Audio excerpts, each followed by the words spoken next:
राज्यात रिक्षा आणि टॅक्सी चालकांना मराठी सक्ती करण्यात आलेली आहे। मात्र ती सक्ती 1 मे पासून होती, पण चालकांना 15 ऑगस्ट पर्यंत मराठी शिकण्यासाठी मुदतही देण्यात आली आहे। त्यावर मनसेच्या वाहतूक सेनेचे अध्यक्ष जे आहेत त्यांनी प्रतिक्रिया दिली आहे। महाराष्ट्र दिनी हा निर्णय कायम ठेवला असता तर महाराष्ट्रातल्या जनतेने त्यांना धन्यवाद दिले असते।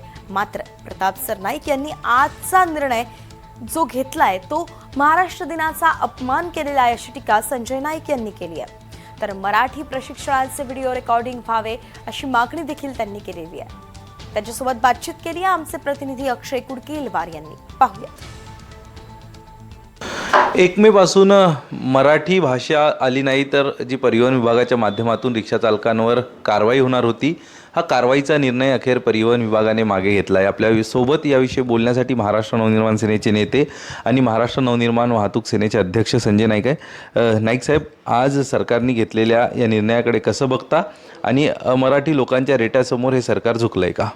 मला थोडंसं पाठीमागचं संदीप देशपांडेंचं एक वाक्य आहे ज्याला माझी या संदर्भातली प्रेस कॉन्फरन्स झाली होती।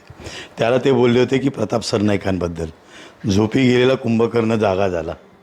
आणि त्यानंतर आज ज्याला त्यांनी प्रेस कॉन्फरन्स घेऊन 1 मे पासून परीक्षा घेतली जाणार आणि त्याच्यावरती परत पुढची कारवाई ठरली, त्यासाठी मला सुरेश भटांची एक शेवटच्या कडव्यातली जी आम्ही बोलतो मराठीची, त्यातले 4 ओळी आहेत की पाहुणे जरी असंख्य पोसतो आम्ही मराठी, आपुल्या घरात हाल सोसते मराठी, हे असे कित्येक खेळ पाहते मराठी, शेवटी मदांध तख्त फोडतो मराठी। मला असं वाटतं 1 मे हा महाराष्ट्र दिन हा असंख्य